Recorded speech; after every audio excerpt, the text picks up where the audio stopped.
Hello, everyone, and welcome to today's special members webinar. My name is Serena, and joining us today is Eclipse Foundation Executive Director Mike Milinkovich, who will be presenting from the concerns to solutions, an update on the Cyber Resilience Act for us today. So if you have any questions for Mike as we move through today's presentation, feel free to ask them in the chat or ask a questions tab. Mike, over to you. Thanks, Serena. And yeah, just so everyone's clear, I'm not going to get to the questions until I'm done because we're recording this, and it'll be just too much, and I can't really actually see the chat when I'm presenting. So, without further ado, let's dive into this.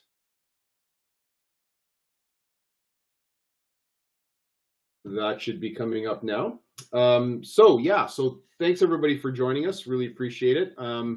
And hopefully this will be informative because this is a big deal, and it's a big deal for not just the Eclipse Foundation and its community, but it's a big deal for the entire software industry. And we'll get into that as we go. So quick summary at the beginning. We'll dive into all of this as we go along. But we first got really sort of woke up to the Cyber Resilience Act last December. And it was, as originally drafted, the European Cyber Resilience Act would have been detrimental both to the open source ecosystem and the European economy. And I think that would have been a real tragedy for both sides. It would have been, there was just a lot of, I would say, misapprehensions or misunderstandings of how the open source ecosystem worked, and there was a lot of work that went into correcting that, and we've come out into a much better place because the final version has been significantly revised to reflect the reality of open source development and innovation. And those revisions there's many of them. We'll go into quite a few at length as we go through this, and but I think that there's a real opportunity here to really move forward with regulating the software industry without causing undue damage to the open source ecosystem, and I think that's really what this is all about. A couple of key points that we'll talk about again more. There's the addition of a new form of economic actor, which, and this has never been before included in European regulations, called the Open Source Software Steward, which has explicitly no requirement to put the CE mark on their software. And I think that's absolutely a key point. I think another key point is that the Eclipse Foundation has been a leader in achieving this outcome. We've been very, very engaged, and I want to have special thanks to Enzo, Michael, Marta, and Gael, who were huge helps in making this possible. And I think that also, I think a lot of recognition should be delivered to the Open Forum Europe, organization that's based in Brussels that played a pivotal role in coordinating the community response. So thank you to Open Forum Europe. You did a fantastic job. But there's still a huge amount of work to be done because even though we sort of dodged the bullet on the open source side to a certain degree, we didn't, it's not that we are unregulated. It's just that we are regulated in a way that actually makes sense, I think, for the open source ecosystem. But fundamentally, this is about regulating software. So our members' products and the products that people are building downstream from our open source projects, and this is true of Eclipse and open source in general, will have to comply with the requirements of the CRA. And I think that there's a lot of work that needs to be done in developing standards that fit the reality of open source, but there has to be a lot of work that goes into improving security of software. And of course, since, depending on which survey you read, anywhere from 75% to 90% of software is open source, regulations that impact the security of software will, of course, impact open source as well. So to recap, September 2022, the EU proposed new legislation to improve the status of cybersecurity. And this regulation applies to all software, whether embedded in cyber physical systems, packaged software, and originally software as a service. And the original version of the CRA would have required all open source projects and foundations to implement regulated process requirements, including CE mark conformance. I wrote a bunch of blog posts on this that pointed out how difficult this would be for open source, but also I want to, a lot of others from NLNet Labs, Martin Artson, and others from the Internet Society and all over the place. There's an open source initiative. There was a lot of blog posts that pointed out how problematic this would be for the open source community as a whole. So we invested quite a bit of time and effort throughout 2023 to raise awareness of the difficulties on this. And we spent a lot of time meeting folks, talking to folks, publishing position letters, and we even hired a policy expert in Brussels as part of the Eclipse Foundation staff. That's Enzo that I mentioned earlier. And so this has been a big investment for the Eclipse Foundation to try to address this. And the current status is that on November 30th, political agreement was achieved on the CRA. So that was announced on December 1. The status is that it's going through final translation, but the final text that was politically agreed to is available on the internet, and we'll be referring to that as we go through this. The expectation is that the legislation is going to be passed in March of 2024, and then, as we'll mention later, then there will be a 3-year transition period from the moment that the act is published. From that moment, the clock starts ticking towards a date 3 years later when the CRA will have to be fully implemented. There's some additional requirements that around CVE reporting that have to be done, I think, within 21 months, but the vast majority is at the 3-year mark. Okay, so let's dive into the details. The open source topic is mostly addressed in one part of the CRA. The CRA itself is quite, as you would imagine, is quite a lengthy document. There is a recital 10 that primarily deals with the open source topic. And in the original draft, recital 10 was one recital. I think by the time they were done, they've expanded that through sections A through F as they added more thoughts into this recital 10. And as if you've been following along through the last year, a lot of the concerns about how the CRA addressed open source was around what does it mean? What does this phrase "commercial activity" really mean? And to a certain degree, what we're going to talk about in the next few minutes and next few slides as we go through these details is really trying to couch what commercial activity means in the open source context for the purposes of the CRA. And so that's and that will in turn help the interpreting documents in terms of how to implement the CRA, and will also inform the regulations that will need to be developed over the next couple of years to help industry implement the CRA. So starting from the top, let's just through recital 10. The first, I think, really notable comment is accepting donations without the intention of making a profit should not be considered to be a commercial activity.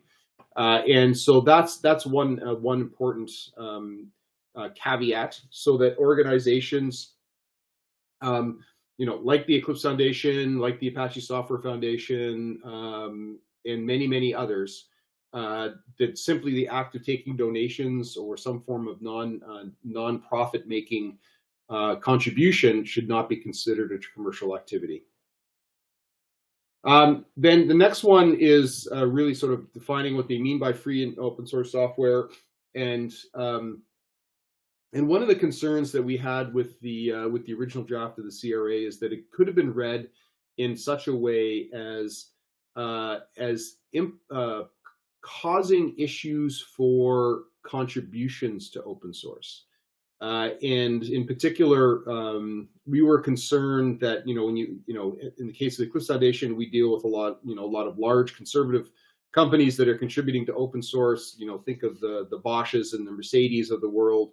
And of course, they would be very concerned if there was an implication that contributing to open source was going to expose them to a greater degree of liability or responsibility above and beyond the sort of quid pro quo that has existed for many years in the open source ecosystem.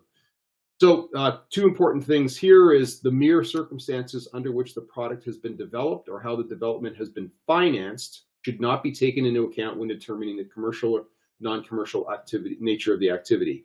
In other words, how the work was done, how the work was financed doesn't automatically make the result of the open source project commercial or non-commercial. So it's sort of taking the supply side or the development side out of the equation entirely. And the provision of free and open source software products that are not monetized by their manufacturers is not considered a commercial activity. And of course, that's pretty important to, if you can think of organizations like NLNet Labs, that is a nonprofit but makes some amount of money doing service contracts, and that's really what helps fund the nonprofit activities. And also, I think, reads nicely on things like LibreOffice from the Document Foundation, which to a certain degree is a product being put in hands in the consumers, and even the Eclipse IDE from the Eclipse Foundation. We're not monetizing that. So the fact that there's a carve out for free and open source products that aren't being monetized is very important to us.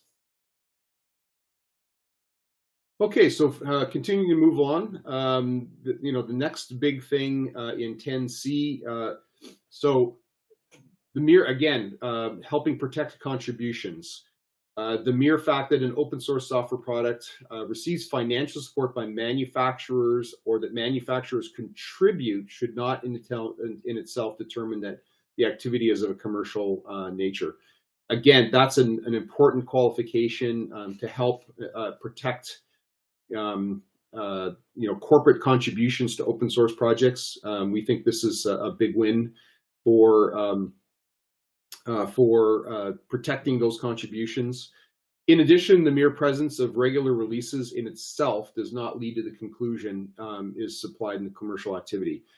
That's really important because in the traditional definition of commercial activity that is in a document called the Blue Guide, which is an interpretation of something called the New Legislative Framework, it specifically calls out regular releases as a sign that something is a commercial activity. So having this carve out, of course, we have lots of open source projects that do release on a regular basis, with security fixes and other motivations. That's common activity and considered best practices in open source. So the fact that doing regular releases is carved out of the definition of commercial activity is important. Next up, the development of products qualifying as free and open source software by not-for-profit organizations should not be considered a commercial activity as long as the organization is set up in a way that ensures all earnings after costs are used to achieve not-for-profit objectives.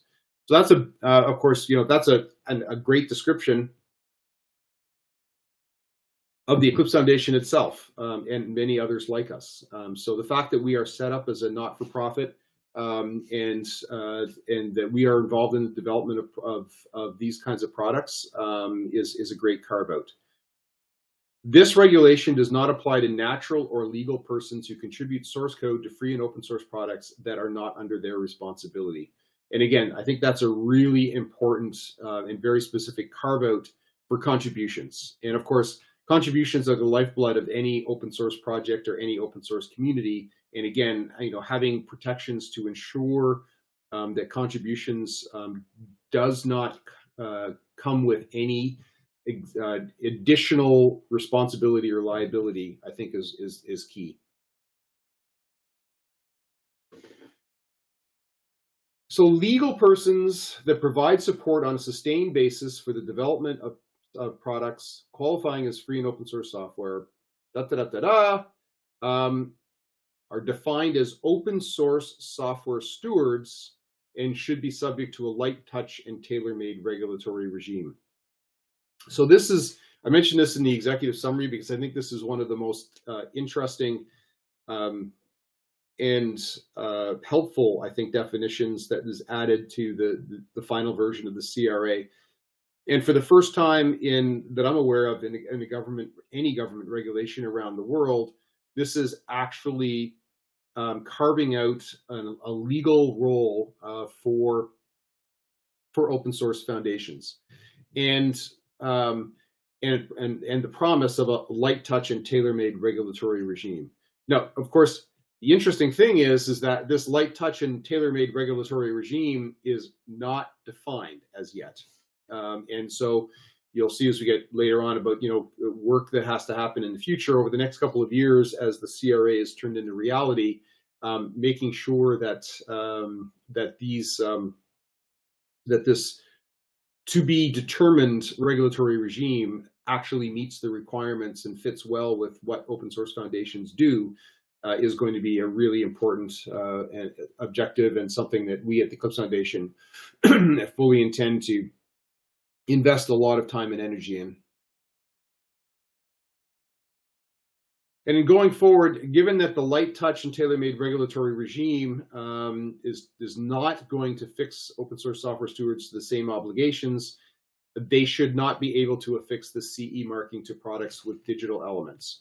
So I think this is a very, very important clarification, because there does affixing the CE mark to a product does come with a set of legal obligations and liabilities that I think, and I've argued publicly, many times, is not appropriate for open source projects and communities. And I think that this is something that's very important. So basically, this is an essential carve out for open source foundations, that the projects that we are stewards of are not going to require the CE mark to the products that they issue. And I think this is one of the last details, 10E, hosting products on open repositories, including package managers or collaboration platforms. Think Maven Central, think GitHub, does not in itself constitute making available on the market a product. So basically, this is an important carve out for projects that are doing hosting activities. Again, package managers, we're all familiar with Maven Central, NPM, PyPy, and the like. And this actually is important for the Eclipse Foundation, in that between Eclipse Marketplace and the OpenVSX registry, we too are maintainers of package managers. And with gitlab.eclipse.org, we too are hosting collaboration platforms. And so the fact that the fact that we are hosting these services for our community and doing so in a non-commercial way does not imply that we are making these products available on the single market in Europe. And that's a very, very important carve out for the Eclipse Foundation. All right, so just a kind of a quick summary of some of the things that we just went over. So the fact that open source products that are not monetized are not considered commercial, protecting corporate contributions, and even in the one where there's not referring to both natural and legal persons, protecting all contributions is definitely a big advancement, because it helps give comfort to the people that are contributing, the people and companies that are contributing to open source projects, that they're not going to be taking on any additional liability. The addition of a new form of economic actors called open source software stewards, that's going to be a light touch and tailor-made regulatory regime. Of course, the proof will be in the pudding, and we don't know what this regulatory regime is going to look like. And of course, the devil is always in the details. So we're going to be watching that and participating in that to make sure that it works for us and other open source foundations. But the fact that open source software stewards are explicitly exempted from the requirement to fix a CE mark, I think is a very important exclusion. And the implementation phase was extended originally from 2 years to 3 years.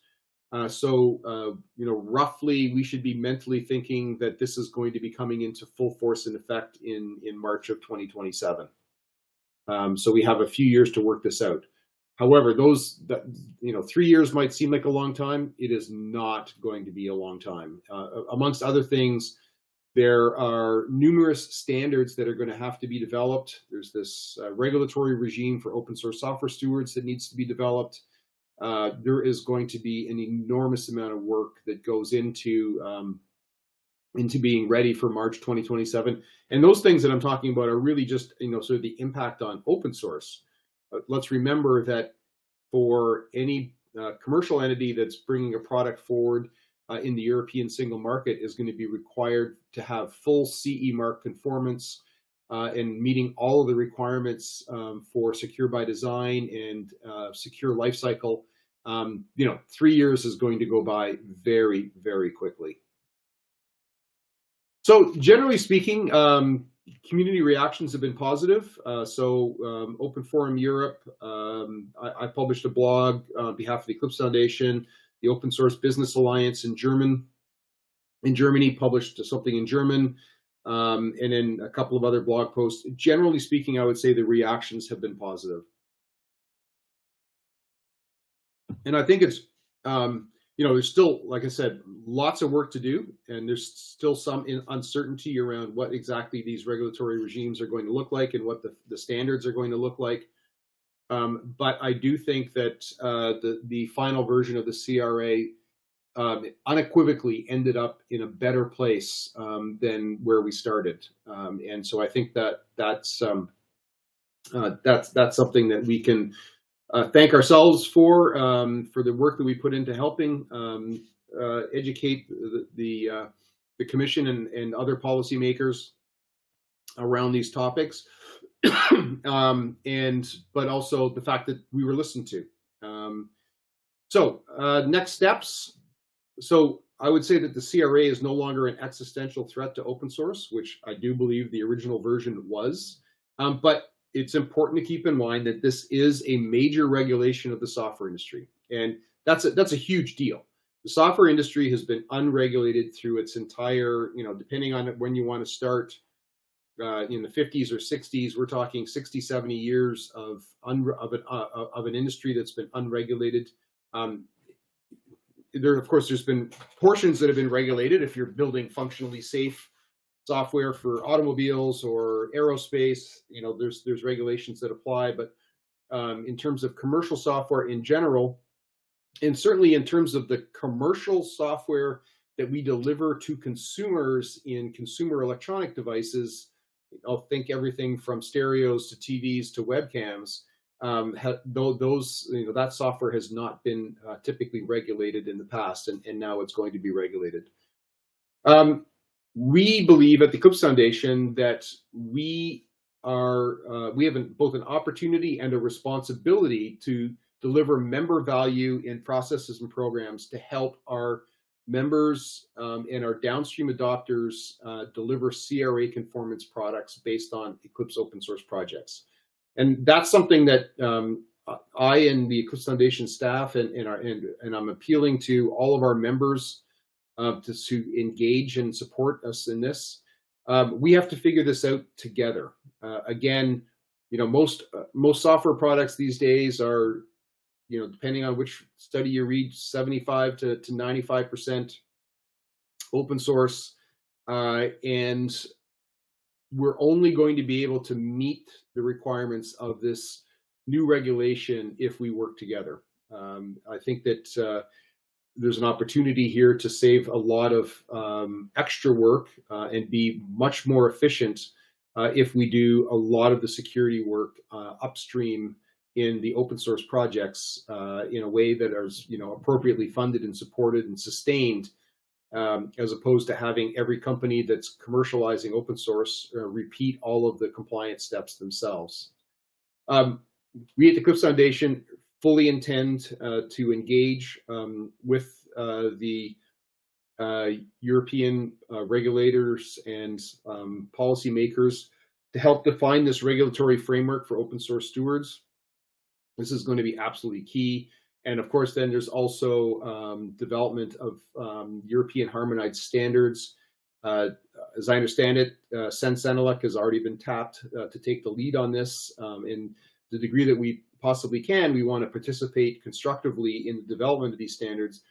Again, to make sure that the special requirements of how open source software is built in the open are addressed by the standards. Part of the reason why we felt the CRA had issues at the very beginning is that there was portions of the text that was basically developed in a way that assumed that software was developed behind a firewall. In the open source context, that's not the case. It is special and different, and needs to be properly reflected in any European harmonized standards. So it's important to note that we at the Eclipse Foundation already do a lot of the things that are now becoming regulatory requirements. And so the Eclipse Foundation and our peers, other open source foundations like us, we're not unique in this case. We provide vulnerability handling. We are a CVE numbering authority and do so on behalf of our projects. We do have policies around incidents and vulnerability disclosure reporting. And we do have and provide regular security updates for open source components for projects that are shipping from the Eclipse Foundation. So we have a lot of things already in place.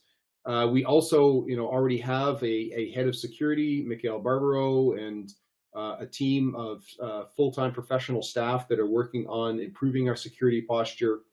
And so I think we're in good shape in terms of being able to do more, and more will be required. So things that we're looking at is how can we help our downstream adopters with regulatory security compliance requirements? And so there's I think that's really going to be the crux of the matter over the next few years. We want to make sure that we're improving the state of security across the software industry. We want to be part of the solution, but I think everybody is motivated to do this in the most efficient and effective way possible. And I believe that doing as much as can be done in the upstream projects is going to definitely be part of the solution. And another thing that we're looking at is so far we've talked about Europe and the CRA, but it's important to recognize that there's also different but with regulations with similar intent happening in the U.S. It's a different approach so far, where they're using the buying power of the U.S. government to change behavior in the marketplace. But for example, one of the things that's coming up is that the U.S. government is going to be requiring attestations that software sold to the U.S. government is conformant with a particular secure software development framework, which is a document put forward by NIST in the U.S. And so there's going to be requirements that they're going to go all the way back to upstream open source projects in order to meet these kinds of requirements. And we're looking at ways that we can help our downstream adopters do this. So some lessons that we have learned over the past 14, 16 months or so that I think are important. We are part of the software industry. I think everybody recognizes that, and open source is affected by regulations that are being applied to software. I think our mission is to make sure that we're not collateral damage, or that things don't happen in an unexpected way. And I think that the work that we put into revising the CRA is reflects that. But the software industry is becoming regulated. Everybody has to sort of mentally think about that, to change their perspective. We have all worked, depending on what you're doing. Of course, if you're working in the automotive sector, you've been dealing with regulations since day one, and there's certain others, medical devices and others, of course. But generally speaking, the software industry has been unregulated, and that is changing. It's going to be a regulated industry, and I think that's a different mindset. Another key lesson is that constant engagement with policymakers is required. This is now the new normal. Once software is becoming regulated, this is going to be happening again and again around the world, and we need to be constantly explaining the value of open source. I think that there was some misconceptions of how open source worked that were reflected in the early drafts of the CRA, but they were, there was no ill intent. It was just a misunderstanding. But then it's upon us to explain what is unique and different and valuable about open source. And to do this, organizations like the Eclipse Foundation, and Linux Foundation, Apache Software Foundation, and others, we are being looked to by regulators as leaders of the open source community, and this is going to take investment. And I think us hiring a public policy expert in Brussels was certainly not something that when we started or ended 2022 and going into 2023, it certainly wasn't on our radar. But I think this is, like I said, this is the new normal. I think the Eclipse Foundation itself acted as a leader in this file, and I think that our contributions were well regarded, and I think that that's something that we need to keep doing and keep investing in. And I think that's important to recognize that as the largest open source foundation from Europe, the Eclipse Foundation has a particular role to play in helping Europe adopt this new regulation. And I want to make it clear that we at the Eclipse Foundation are committed to the successful implementation of the CRA. We do believe in the goals of improving software security for consumers and citizens around the world, and particularly in Europe. And so we are going to be working in good faith to make sure that this is well implemented and actually helps achieve the goals, while staying true to our open source roots and ethics, and making sure that open source is well protected throughout. And last lesson learned, the battles continue. So next up is the USA is looking at different regulations and different approaches to how they can also improve the regulation, and with an eye to having software being put into the hands of consumers, being more secure by design and properly maintained over its life cycle. And there's more legislation coming in Europe. Things like the Product Liability Directive are also coming down the pipe, and we're going to have to learn to adapt to those new regulations as well. So with that, I thank you for your time and attention, and I'll stop sharing here, and hopefully we have some questions in the chat.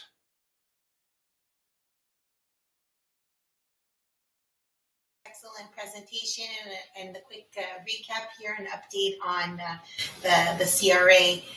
So let's take a quick look here. We have 3 questions. The first is coming from Mayik. How are commercial companies affected that create an open source based product of which they have a commercial closed source offering? So the answer to that question is that first of all, I am not a lawyer. This is not legal advice.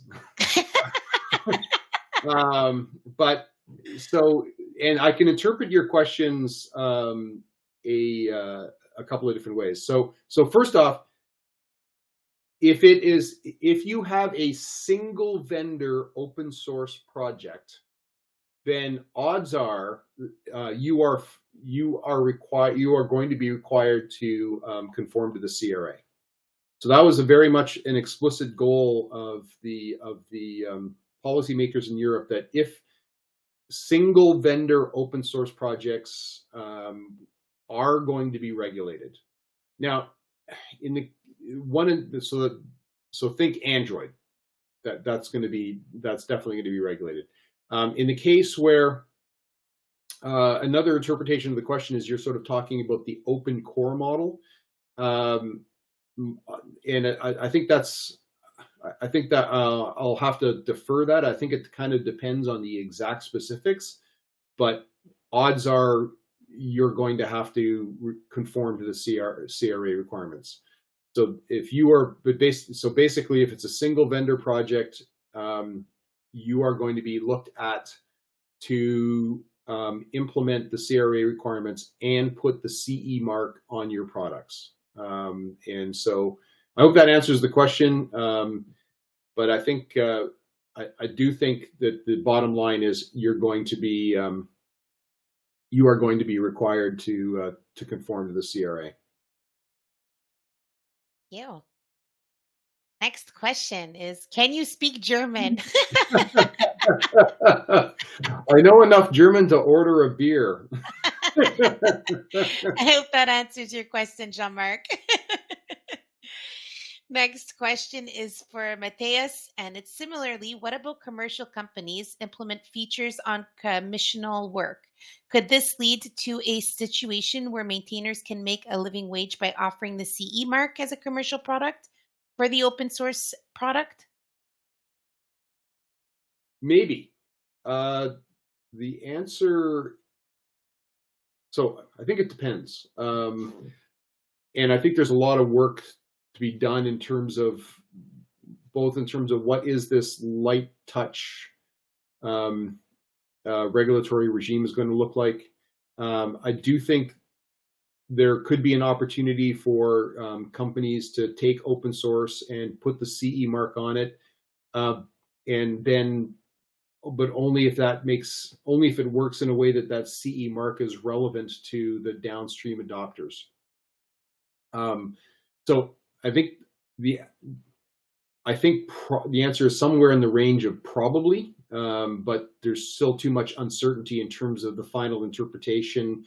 The regulatory regime is finally worded, and finally the European harmonized standards that have to be done. So that I can't say with certainty, but my gut is that probably. And I can tell you that when I was talking about what we want to do at the Eclipse Foundation itself, the things that we're looking to do is to make it better and easier for our downstream adopters to get materials from us to help them do the CE mark conformance. If you can imagine, I think the role of an open source software steward could be to basically do as much of the secure by design and security maintenance of a software component, almost right up to doing everything that's required for the CE mark conformance, but not all of it. But we can provide that documentation perhaps to our members and perhaps to downstream adopters in a way that will accelerate their ability to get the CE mark conformance. And certainly the hope is reduce the overall expense of getting this done for products that are based on open source. Great. And next one is again from Mike. Are there any thoughts about a not for use in the EU open source license by anyone? So I thought a lot about this over the last year. I don't think it would be so first of all, I don't think you would put that in an open source license. That's not how that's not how I would go about implementing it. But if you needed to do something like that, it would be more like almost like an export control. where you put a disclaimer saying this software is not being made available in Europe. But I think the CRA ended up in a good enough end state that that's not going to be required. So we have a lot of work to figure out things as we go. But I think as of this moment, the not for use in the EU disclaimers, I don't think are going to be required. I mean, I guess the ones going back to the very first question, it's single vendor open source. I can imagine that maybe in that case it might make sense. But on the other hand, if you are if you are if you want your product to be available in Europe, you're going to have to do this. And two, I do think that some similar kinds of regulations are coming in the U.S. as well, and probably other, pretty much every country around the world eventually. So I think that if you're in the business of making money from your software and you decide that you're never going to provide it to the U.S. government or to the European Union single market, I think you've really taken away a lot of your ability to make money off that software. So I don't think this is part of the solution space any longer. Great. And can a commercial company release and maintain open source software without the help of non-for-profit organization? Again, from Mike. So again, I think there's the devil is in the details. If that company is also commercializing that software, then there's probably a good chance that it would be interpreted as a single vendor open source project, and it would be treated as such.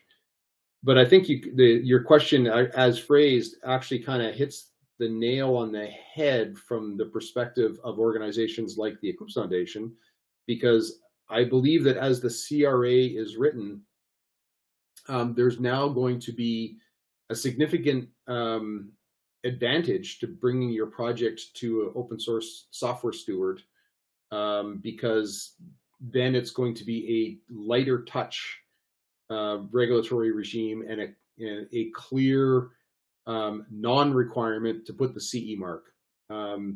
So bringing your project to an open source foundation, means explicitly that you're giving responsibility for the CRA conformance over to that open source software steward, and we know that. So we know that the responsibility transfers from the company to the software steward. We know that. And the second thing is that software steward is not going to have to put the CE mark on the project. So I do think that there's some, economic nudges or, that will make it actually more advantageous to put your project in a foundation than has otherwise perhaps been up to this point. Mm-hmm. Makes sense.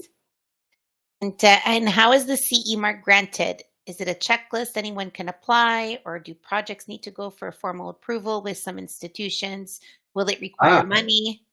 Okay, so that's yes. Well, first of all, it will require money because work has to be done. So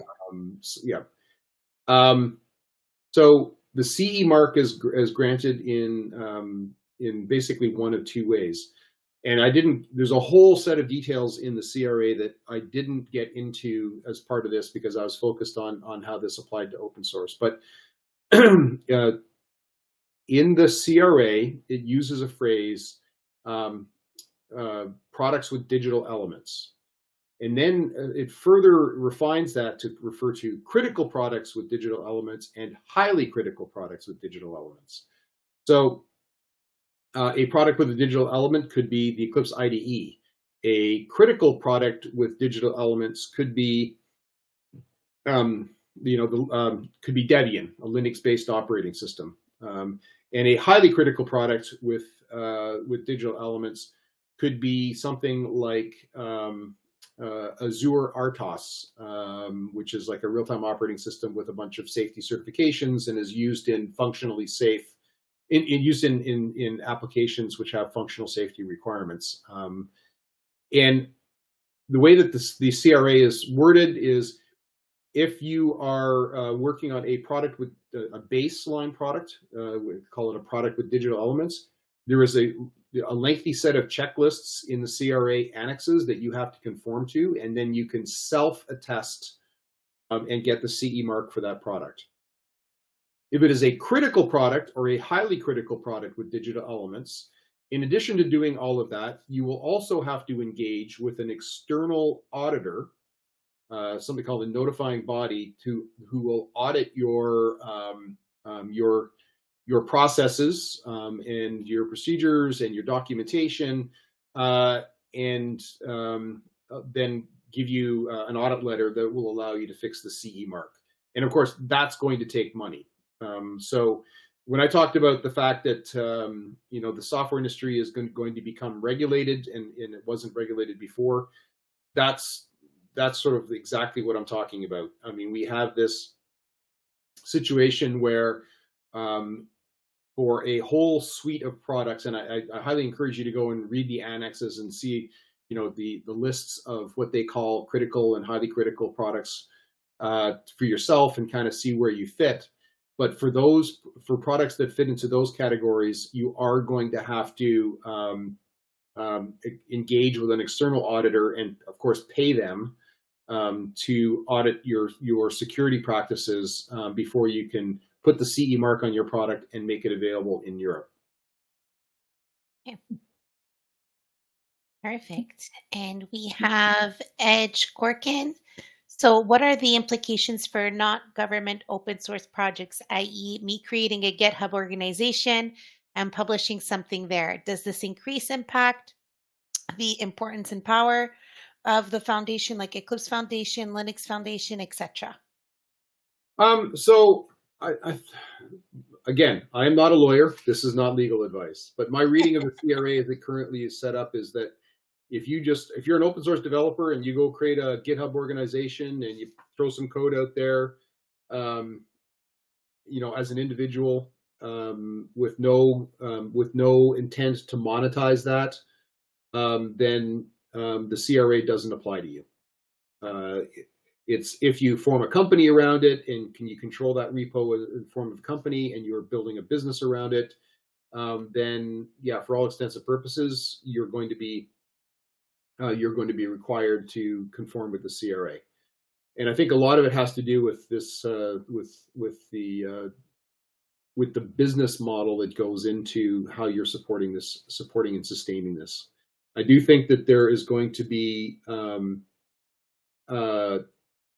added interest in bringing projects that become successful and are widely adopted. And of course, once they're successful and widely adopted, there's more pressure to build them and sustain them for the long term.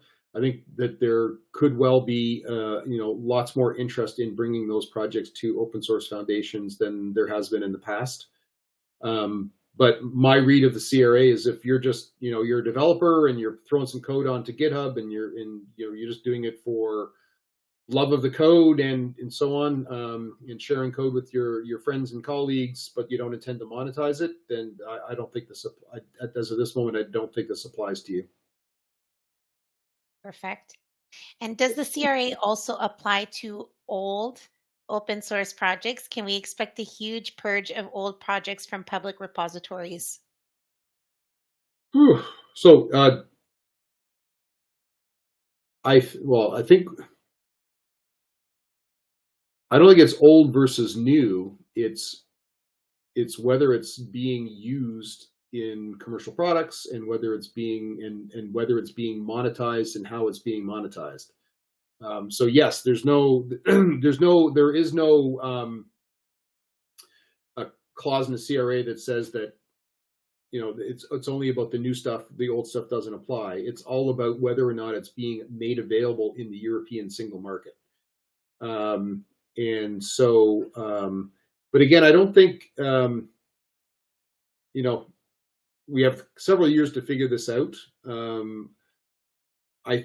I'm not sure that there's going to be a need to be purging old repositories. I think that, in fact, it could be the opposite.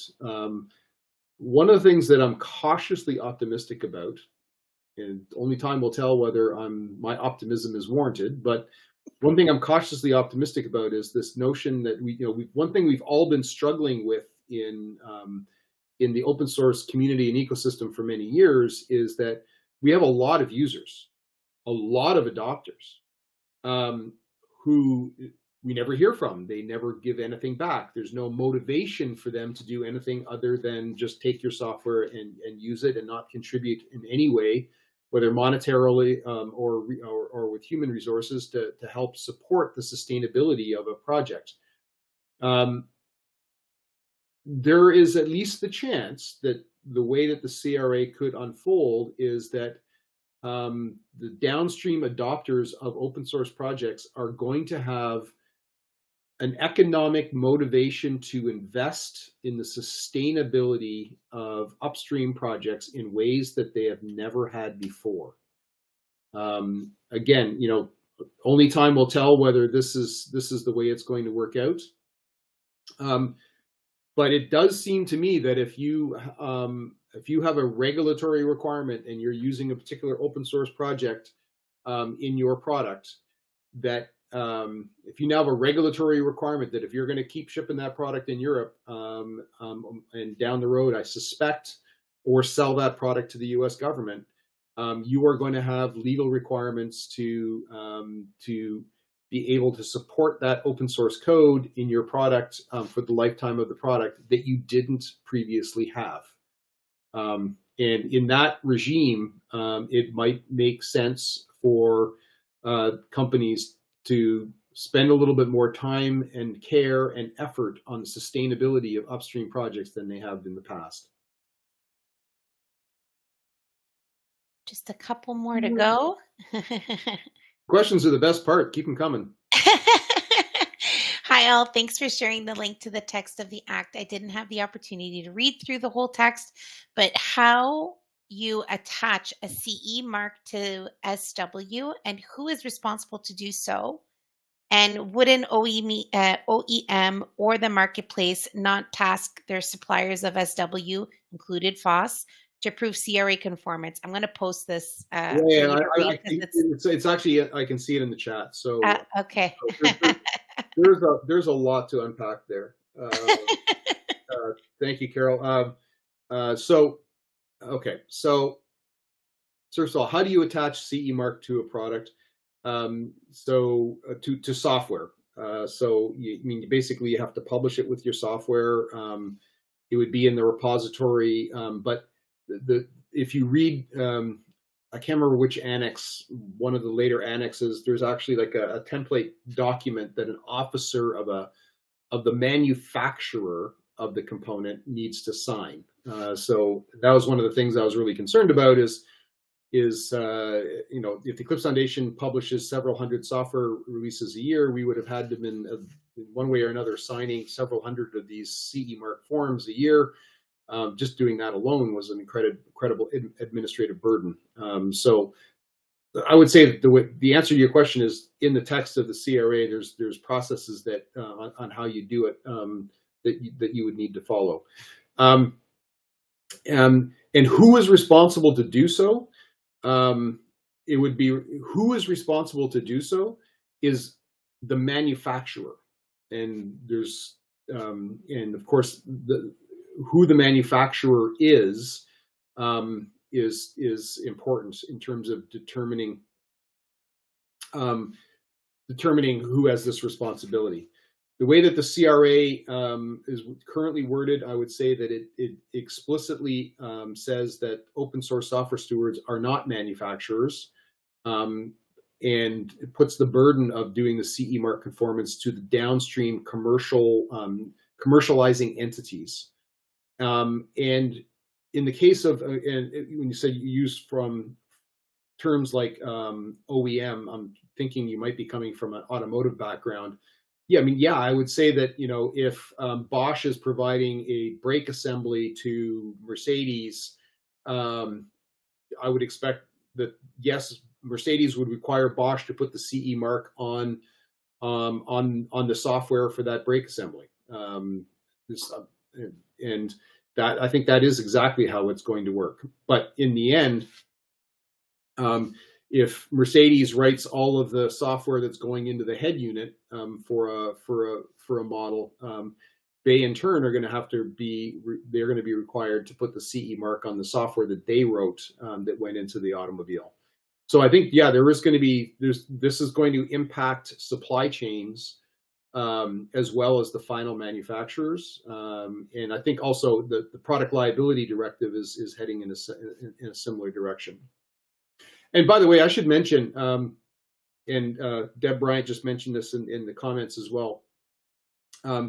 If anyone on the call who is going to FOSDEM, there is a dev room on Sunday, the Sunday of FOSDEM, specifically on these policy topics.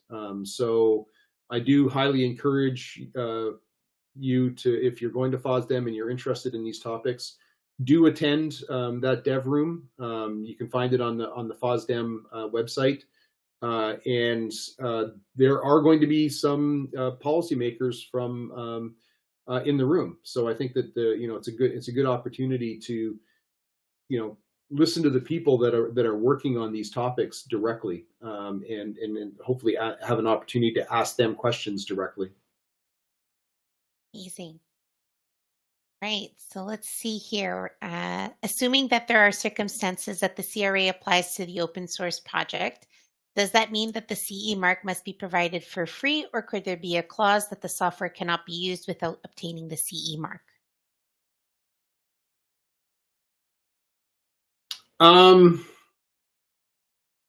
That's an interesting question.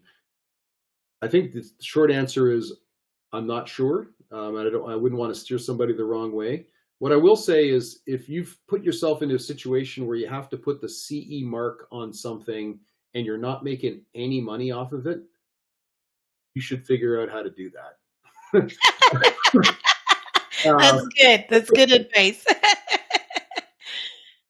Okay, perfect. So from Pritish, we have a couple of follow-up questions on that one, but it's what if a company makes their SW available for open source and later decides to commercialize it? Can they do that? Yes, but understand that when you commercialize the software, at that point, you are becoming at the point that you decide that you're going to commercialize it and you ship that into the European market, you are now the manufacturer for that product. And it doesn't. My read of the way the CRA works is it doesn't really matter whether something is open source or not. It's whether you have commercialized that, and you have a commercial activity with the intent of making money, and the intent of making money by selling this to European consumers in the European single market. When you hit that point, yes, you're going to have to conform to the CRA, and I think that's the way it works. And are there any guidelines for the open source HW designs? Hardware. Short answer is I don't know. I mean, the CRA is really targeting on software. Of course, if you're doing your hardware designs in something like System Verilog, that looks like software. I mean, I think that's kind of a gray area right now. So I'm not sure I can give you I can give you a concrete answer. Okay. And can I, as a commercial party or company, open source products to my customers at a no charge via GitHub? Again, it's not about whether or not it's open source or not. If you are making it available on the European single market to European consumers with an intent to make money, and so it's clearly a commercial activity, then you will have to conform to the CRA. I think it's not about whether or not something is open source or not. It's whether or not it's whether or not you're building a business off of this. Mm-hmm. That I think is the clear deciding factor. So, and to be clear, it's like, one of the things that I think open source developers have a misunderstanding for a long time is the limitations of liabilities and no warranty clauses in open source licenses. A lot of developers have thought that those are ironclad, and they're not. They never have been. There's a saying the lawyers like to do, which is you cannot license away the law. So for years, there's been laws in Europe, like forever, that if you're clearly negligent in a piece of software that was in a device and somebody got hurt, that you would be liable regardless of what the software license is. So it's this is sort of changing. This is definitely bringing more regulation to the software industry, but there's been certain misconceptions, I think, in the open source world about how all of this works that we're all going to have to sort of collectively adjust our thinking. And I think you answered this, but just to double check. So if a small company have profit of providing support for an open source project, who's responsible for the CE, or what mandatory requirements would be? So it's really it goes back to one of the detail slides that I put up earlier. That says, if the intent is not to make a profit, but basically just covering your costs, you might be all right. I think that's we're going to have several years to figure out the absolute details around this. If you're making a profit on this, then it's a product, and you're going to have to probably do a full CRA conformance. If you are somebody like NLNet Labs, which is a nonprofit, which is doing just enough services to kind of keep themselves afloat and fund the nonprofit activities of the organization, then they're fine. Again, time will tell in terms of how we figure all this out over the next couple of years. Okay. We do have 3 more questions, Mike, but we are at time. Did you want to continue to answer these 3 last questions? Do you have a little time, or? Actually, give me 2 seconds and let me check. Double check. Yeah, no, I do have time. Yes. Okay, perfect. I just wanted to double check. So open source in the European legislative landscape dev room. Oh, this is somebody making a comment. Yeah. So that's it's in the comments. That's the dev room that we're having at FOSDEM on the Sunday. So I highly encourage anybody going to FOSDEM to attend that. I will add that in the chat and not in here so that everybody has that information. Okay. And so is being a business a deciding factor, or is there a requirement of billing?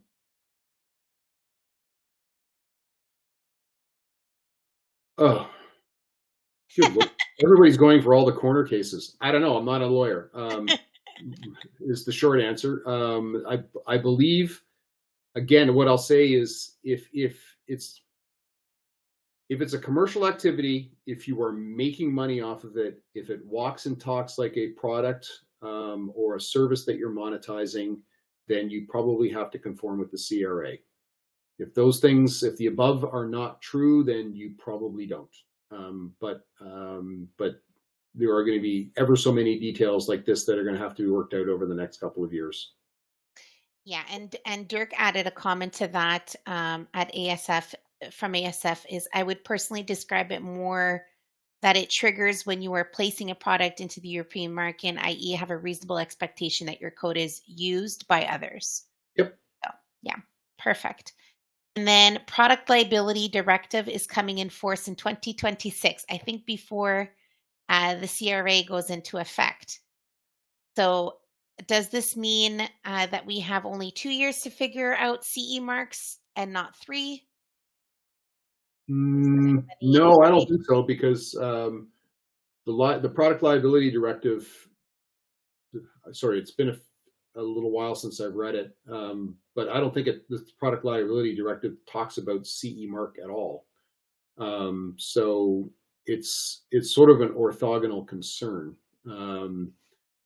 So maybe a different way, and the exclusions for open source in the product liability directive are unfortunately different than the ones in the CRA. The one thing that is unfortunate is that these parallel pieces of legislation go through the process of churning out laws in Europe in parallel, and the folks working on them don't really talk to one another.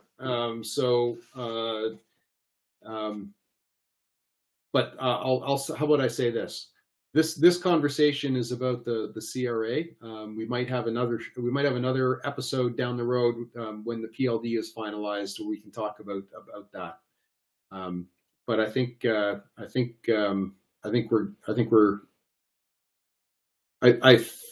the CE mark conformance is not in the PLD. So that part is going to be 3 years out. Perfect. Well, that's it. We made it through all the questions, which is great. Thank you so much, Mike, for extending your time with all of us today. We greatly appreciate it and your knowledge. I'm going to just do a quick wrap up here. So we're always looking to book some more webinars throughout 2024. So I will drop the link in the chat whenever you have a moment. If you are interested in speaking, we would love to have you. Happy New Year to everyone. It's still January, so we're still going to say it. And wishing everyone a beautiful, beautiful day. Take care. Thanks, everyone. Thank you.